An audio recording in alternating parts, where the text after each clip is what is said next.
Welcome to Training Unleashed, the show that will help you design and deliver training that's off the chain and will make a difference. Now, here's your host, Evan Hackel.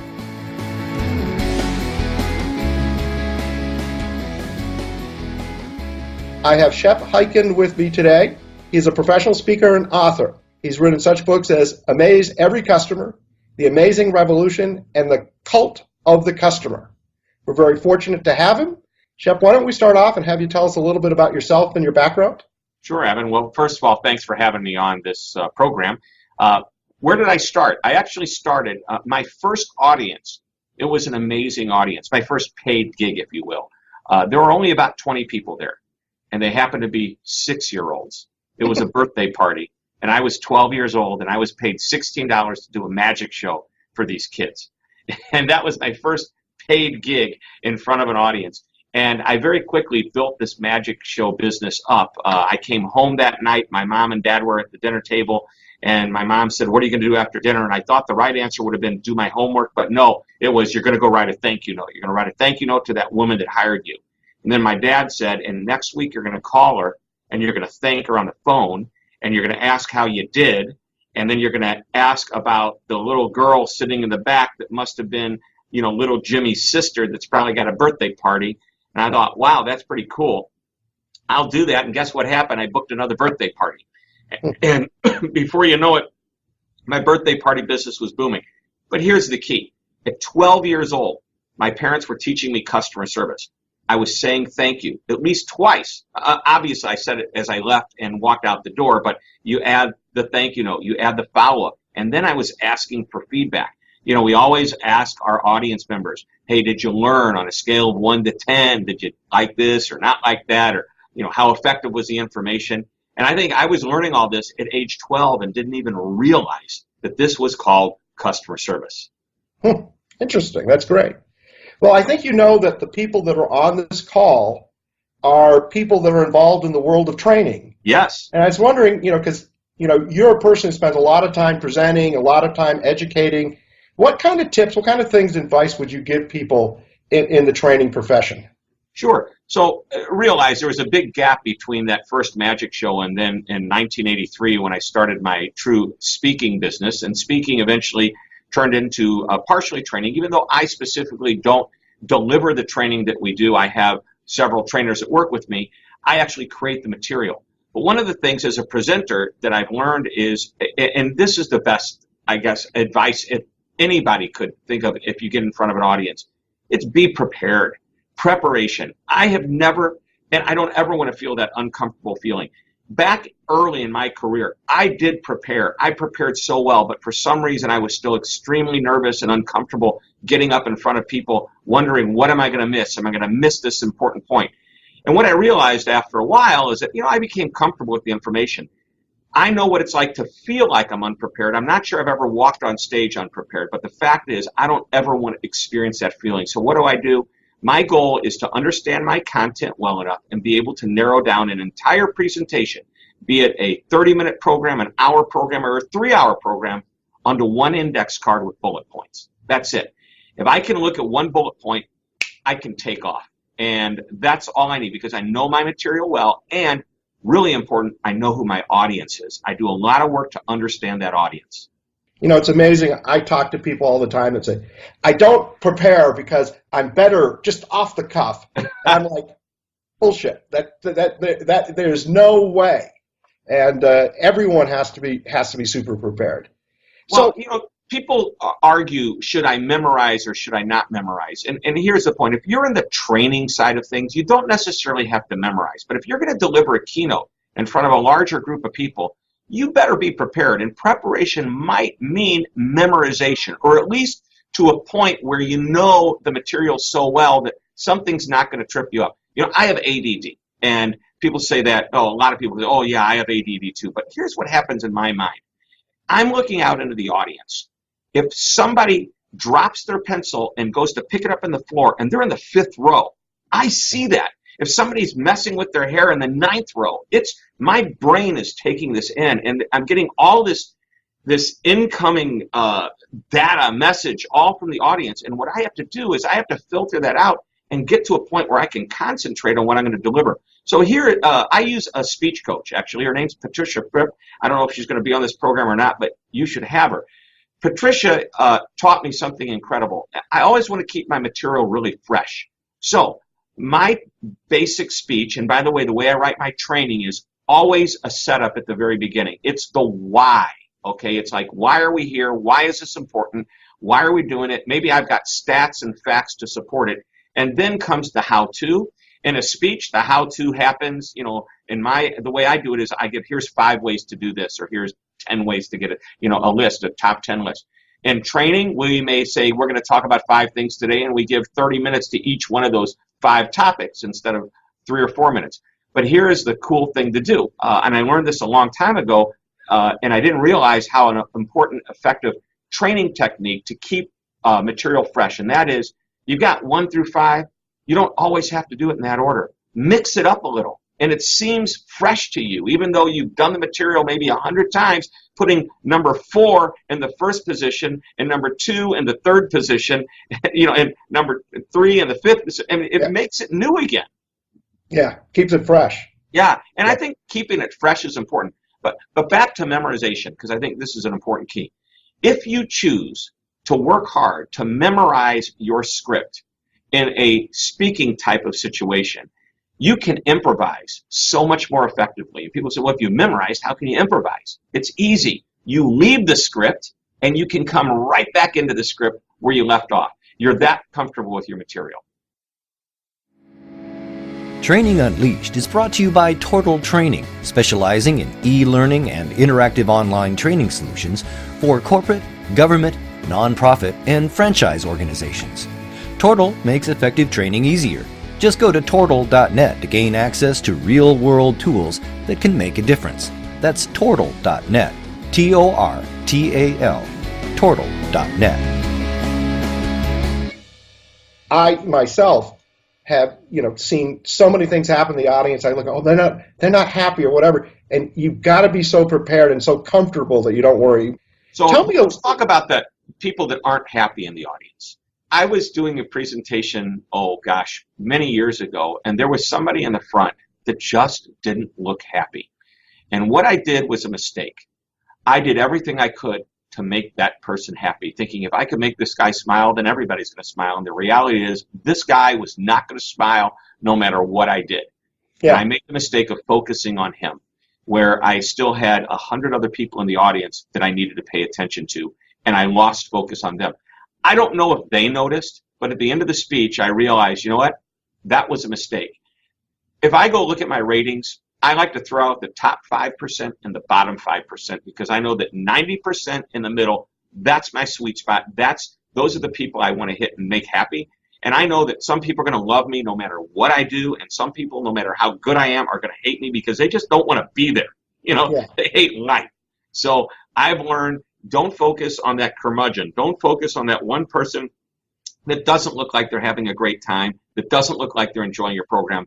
Just focus on doing the best you can for that mass of the audience. You also don't know what's happening in someone's personal life. Right. They could have an ill parent. There could be a million reasons why they're distracted other than you. Funny story. Many, many years ago, there was a gentleman close to the front row who looked like he was falling asleep.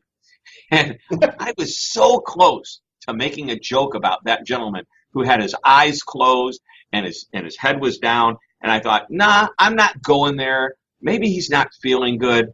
Well, get this. At the end, I said, boy, I hope I did a good. There was a guy that was, sitting there. Oh, yeah, he's blind. And can you imagine how uncomfortable and embarrassed I would have been if I'd have made a joke and made this person feel uncomfortable? Or maybe even worse, the people in the audience all of a sudden would immediately turn against me if I was making fun of this man. So I don't know if it was my professionalism or my, what's the word I'm looking for? I restrained myself because I thought it might be inappropriate, and I was 100% right. Yeah, that's cool. So I want to talk a little bit about you. What makes you different? What do you do that others don't do? Wow, in life, in business. So I think that as a professional speaker with a very strong training business, By the way, we do live on-site training, and we have virtual online training that we created. But I think the thing that I've done in my business is I've stayed in a lane. 1983, which is 30 some odd years ago, I started my business. And within a matter of a very short time, I said, you know what, the only thing I want to focus on is this whole customer service concept. At the time, there were people that were talking about it. It was becoming hot. This is and as I read articles and books about this is what I believed growing up. This is what my parents taught me with my magic show business. I worked in a retail environment as well. I understood hospitality. I worked in restaurants with my magic. I worked in nightclubs. I started to see what customer service was. So getting out of college, I knew what it was, just didn't know what it was called. IBM was really strong. That was a big thing that they were doing. And the key with them is that price was very high, for a computer back then. And their goal was to be so good that price became ineffective and not important. I mean, it was important, but not nearly as important. So here's the point. I stayed in my lane. For the last 30 plus years, I've stayed in my lane. I haven't deviated. I don't talk about time management. You aren't going to get me to come and do a sales training session. No, you want customer service training or customer service programs or consulting, you'll come and see me. I don't do anything else. I suggest other people. I think that's really important. Know your strengths. The great book, Strength Finders. You're familiar with it? Yes, I am. Okay. So in Strength Finders, there's this, it's kind of like a misconception that a lot of people have. When you hire somebody and they're really good at something and then they show up and they have something they're not quite as strong at, you put them in a class to try to get them to be stronger at what they're weak at. The mistake is you shouldn't do that. They're really great at something. Put them in a class to make them stronger at what they're already great at so they can become a rock star in that area and play to that strength. And I think that's really important too, is if you play to that strength, people recognize you for it, and you won't say, oh, I need to learn a little bit more on something else that's really not necessary. I think that it would be good for us if you could just take a few seconds and just highlight a few of the key principles of customer service, the amazement factor. Sure. But then help the people on the call understand how they can implement them in the system. Sure. Because I'll bet a lot of people on this call think, you know what, we have a pretty good program, but we can't get people to follow it. We can't get people to do it. So, maybe, try to give people some thoughts on how they can, implement too. So my head is swarming with ideas right now with this question, but let's take it from a philosophical point of view. Number one, for me, customer service is not a department, it's a philosophy, and it should be embraced by every single person in an organization. But I know that the customer service department that actually fields calls and complaints and questions, that group needs to be trained a little differently than perhaps somebody in the warehouse that needs to understand where they fit in the whole customer service experience for the outside customer. So my philosophy is everybody's involved. They have an internal customer that they support internally, and ultimately whatever they're doing internally is going to be affecting the outside customer's experience. So I take it from a cultural standpoint. How do you get people, and by the way, that's the first big point. A couple other big customer service points is I believe it's all about the interaction you have with people. It's very much people focused. We've got a good system in place. I don't care how good the system is. If good people aren't driving that good system, it falls apart. So to me, service is so much about interacting with other people. Again, it could be your internal customer, someone you work with, or somebody that you do business with on the outside. Jan Carlson talked about something called the moment of truth in business, and that is anytime a customer, and I'll add an internal customer as well, comes into contact with any aspect of what you do, they form an impression. And is it going to be good or bad? I call the bad ones moments of misery. We try to avoid those. There's average and just satisfactory, and I don't like any company that thinks that they're going to be making it big if they're just satisfactory. That's a rating. You don't want to satisfy your customers. That to me is mediocrity. So any interaction that's average, I call that a moment of mediocrity. And if it's anything better than average, even just ever so slightly better than average, I call that a moment of magic. The goal is to create moments of magic, positive experiences between people. Because at the end of the day, people do business with people. And if you're an internet company, people design that website to be used by people, your customers. So, look at how well Amazon's done. You go into a regular department store, and if you're a regular customer and your salesperson recognizes you, they go, hey, Shep, it's good to see you again. hey, you know those shoes that you were looking at? We just got them back in stock. You want to try them on again? You go onto an Amazon website and it's, hey, Shep, welcome back. Here's what you looked at the last time. I mean, it's pretty close to a true in-person experience as you can get while it's online. A lot to be learned from that. But there's so many different areas that we can talk about. You mentioned the videos. If you want to get a general idea of my belief of how to create amazement, I tell a story about a cab driver. And he is an amazing example of customer service. Just go to hyken.com, hyken.com. There it is. Or go to my YouTube channel, which is youtube.com/Shep Hyken, where, by the way, there's about 300 videos or more that I put on there, including that cab driver story. So now let's go to the next part of your question, which is how do you get people to use it and implement it? I think in order, especially in the training environment, you have to be able to track, measure, and monitor the progress of people. So you can do that a couple of different ways. In the actual session itself, if it's a live training session, you just engage with your audience members. You force engagement. There's on our online program, we even suggest to our clients that they have sit downs with people that participate in the online program. And let's say, a company could have 5,000 people, and everybody could have a license to take this training. But obviously, there's many different departments. So maybe somebody in the department is the champion of customer service for that department, or maybe somebody in HR is assigned to different groups. You meet with them in small groups. There's a workbook. And you say, look, we're going to let you do this online at your own pace, but you have to have it done by, the last day of the month at lunchtime. Because on that last day of the month, last work day of the month, at 1 o'clock in the afternoon, we're going to have a meeting. It's going to be an hour. Bring your workbook. And they bring their workbook, and they better have the answers filled out because you're going to randomly call on people and ask them how they answered their question. And online, of course, it's a true learning management system. You can track and monitor the progress that everybody's doing. But I think to make it stick, having that extra live session is really important, and it engages people, and they're forced to talk about it. In person, it's obvious. Trainings are typically smaller than large audiences of speaking, so there might be 25, might be 50 people in a group. They're in round tables. Force participation at some point from everybody there, and tell them up front, hey, I'm going to ask and I'm going to call on you at any given time. Every one of you are going to be called on throughout the day, some of you more than once. So make sure that you're engaged, because you should be prepared and be involved. And I think once they get involved and they start talking and they start to interpret the material into their own way of thinking and their own ways of writing it down, I think it becomes more effective, and it becomes a better opportunity for learning. We're so glad you're listening to this episode of Training Unleashed, brought to you by Tortal Training.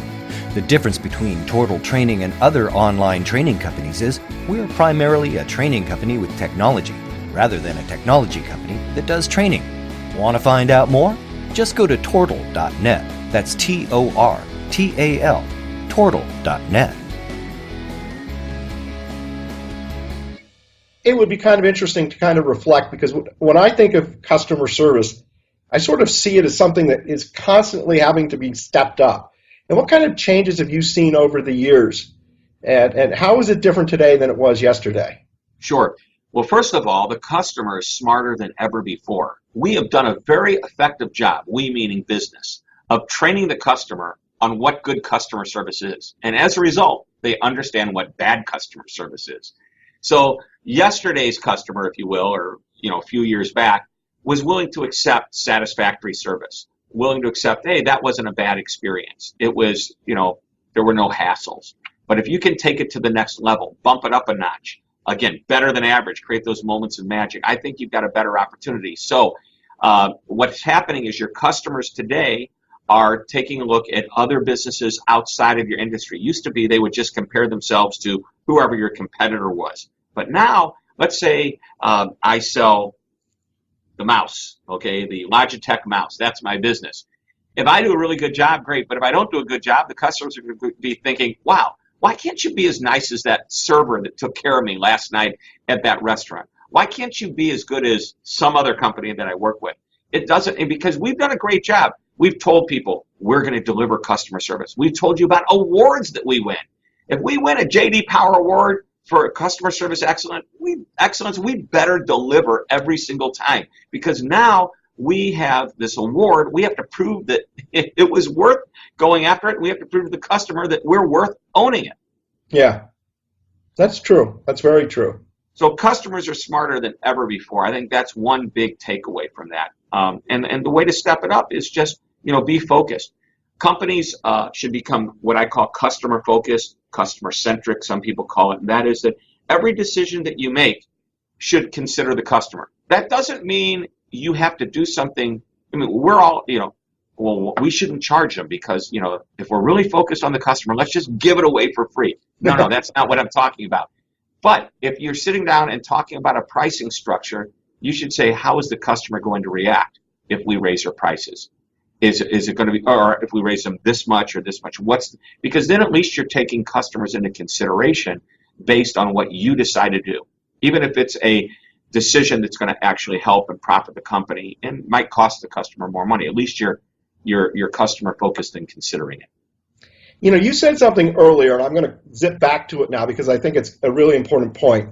You talked about internal customers. Yes. And maybe talk a little about the importance of that and how companies, because everyone on this call all work in companies and think ideas that the companies can do to better work with the internal customers. Right. So if most of the people on this call are professional trainers working within an organization, your customers are going to be whoever your internal client or customer is that's requesting the training. It could also be to a more, even defined level. It could be your audience that particular day. The goal is you want them to want to do business with you. You want them to want to, come to the program because you're good, you're nice, and it may be required training, and it may be something as exciting as sexual harassment training. and it's like, okay, we got to go through sexual harassment training. Once a year, we have to go and do this. Well, you know what? Make it good for the customer. You could sit there and read from a manual, make them go through exercises, talk in a dull, monotone voice, or you can figure out ways to make it a little bit more engaging, a little bit more entertaining. And sure, the material isn't all that much fun, but it's important material nonetheless, and they need to walk away with it. One of the best ways that you can probably get people to engage is through humor. And it could be self-effacing humor. Yesterday, I saw I don't know what his name is. I was up in New York and I saw a great speaker. He was on right before me, college professor from Yale. And he talked about resiliency and resiliency at all different levels, from somebody that's lost a loved one, from somebody that's come back from a war that has, post-traumatic stress syndrome, any type of resiliency. And it was fascinating, although he wasn't a great speaker. But he had slides, and he would occasionally zing us with a funny slide, right? Just when you weren't expecting it. Now, I know this guy's got a sense of humor. It's just he's not very good at showing it. But it was just the perfect amount. In the hour that he was there, he kept us engaged because he probably had about a half a dozen little zingers. Now, I would like to see a little bit more than that. In a typical presentation that I do, I want them laughing or clapping or doing something that forces some emotional change in their behavior at least every few minutes. But he was on track. He did a great job. So I think humor is a great way to engage, and they'll remember it better. The other thing is storytelling. Is there a good story? So if you're going to make a point, find a good example to support that point. And the story doesn't have to be funny, but it just has to be visual in their mind. So I tell that story about the cab driver. Everybody can relate to a cab driver. I've even been in audiences with teenagers. I don't do young audiences very often, but I said, how many of you have been in a taxi cab? Hardly anybody raises their hand. I said, okay, but if I mention the word taxi cab, let's say word association, what city do you think of first? They all say New York, I said, what color is the cab? Yellow. Okay, whether it is or it isn't, that's in their mind. Is the cab clean or dirty? It's dirty. Okay. Does the guy driving the cab speak English or does he not speak English? He doesn't speak English. And then I said, well, actually he does. He just makes you think that he doesn't speak English. So anyway, we have fun with that. Even somebody that's never been in a taxi cab before relates to this image, and you create a metaphor, if you will. Yeah. Jan Carlson, when he talked about moments of truth in his book, Moments of Truth, I don't remember. He talked about the steps that customers or passengers take when they fly on his airline. And I call it the Moments of Truth chain. and I don't remember if he used the word chain or not, but my interpretation is there's all these links in a chain. Yeah. And you've got somebody that wants to call and make a reservation, and then they show up on the day of departure to check their bags, and they go into the ticket counter. And there's all these chains, these links within the experience that passenger has till they finally pick up their bags at the baggage carousel. And we identify each one of those links, and we identify who impacts those links, because sometimes, and this is back to your original question about the internal customer, sometimes somebody on the inside never actually sees that passenger, but boy, what they do impacts that passenger experience.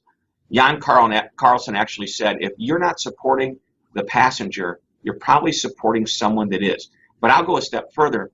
You may not be supporting even a person. You may just have an impact on that passenger's experience. You check that bag at the curb. I live here in St. Louis, Missouri, and I'm going to Los Angeles, California, and I see it go down the conveyor belt. The next time I see that bag is 4 or 5 hours later when I'm at my destination and I see it come out on a conveyor belt to the baggage carousel.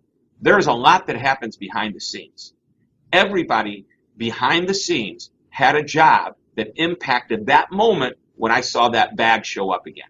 And I call those behind the scenes, I call those impact points. It's the backstage experience that nobody ever sees. I want to thank you. I want to thank the audience. And again, Shep, that was fantastic. Really appreciate it. Everyone have a fantastic day. This has been Training Unleashed, but it doesn't stop here. Just go to trainingunleashed.net to subscribe to the show. That way, you'll never miss an episode, and you'll be well on your way to delivering training programs that are off the chain.